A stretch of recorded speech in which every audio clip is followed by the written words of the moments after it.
David Faber, I don't know whether to believe this Amazon report or not. Yeah, you know, it's funny, Mark. I'll give them credit for this. They've always had good PR timing. They know this is a slow news day.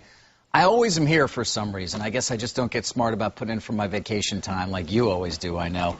And so I can remember doing this year after year after year because, frankly, there aren't that many other news items to talk about. But you're right. You have to put this in some perspective. That being said, listen, let's take a look. Amazon, of course. Man, Mark, we can remember when we were talking about this thing back in the mid-'90s, mid to late '90s. There's a look at the 10 years and what a 10 years it's been for Amazon.com. Of course, one of the nation's largest retailers and one of the key survivors from the dot-com bubble. No doubt about that. As for what they're putting out this morning, I pity the poor PR guy who's got to sit around all weekend figuring out how many things add up to 131 Mini Coopers. But here it is. They shipped to over 210 countries, 6.3 million items ordered worldwide on the peak day. That was the 15th of December. That's, let's call it 73 items per second. Now, by the way, I went back and looked at last year.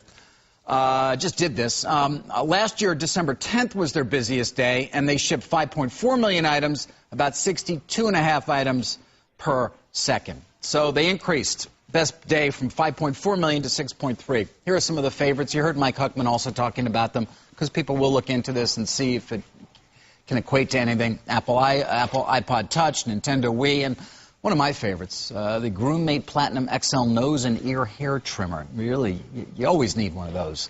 No doubt about that for good grooming. As for Amazon itself, sports and market cap, let's call it about $23 billion. And there's a look at the year. Of course, it's come off like so many other retailers. Very important to note here again, this is a promotional press release, not a financial press release. And so I would caution people. We don't know the ultimate margin or volume here. You know, you may have shipped a lot of items, but they may have been lower priced items than last year. Something to keep in mind. Something also I thought was interesting.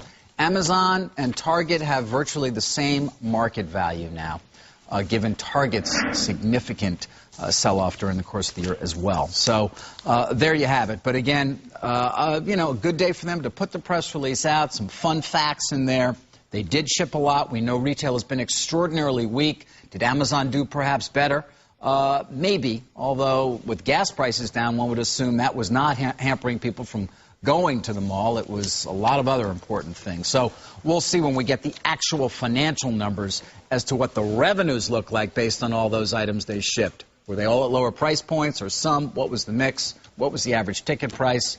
Those are key questions we don't have the answers to. Melissa, let me send it back to you. And, of course, David, the other question is margins, and did Amazon do much of any discounting? I mean, I was trolling around on the Amazon site probably at the last minute in the past week or so looking for Christmas gifts, and it didn't seem like there were many promotions. Interesting. Yeah, again, that's, of course, a key point. What were the margins and what were the expectations, which I can't tell you right now. Right. But we can tell you it was at least a busier day than last year. They weren't lying about that. So My guess would be, David, that given the economy, people were more aggressively seeking out bargains, and it's easier just to go on the web and, you know, shop on the web looking for the lowest price. no doubt. And then you wind up, you know, okay, well, maybe Amazon's $2 more, but, you know, they'll bring it to my door. I don't have to go to the mall. That would be my guess as to why they moved units. But,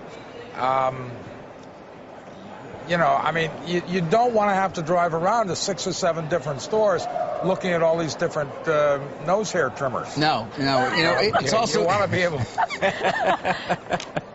It's interesting, you know, books are an afterthought now, too. I mean, they had, in this voluminous list they had, is just one of many items. Of course, when this company started, it was a bookseller. Kind of forgot about that along the way, right? All right, David Faber, thank you very much. Just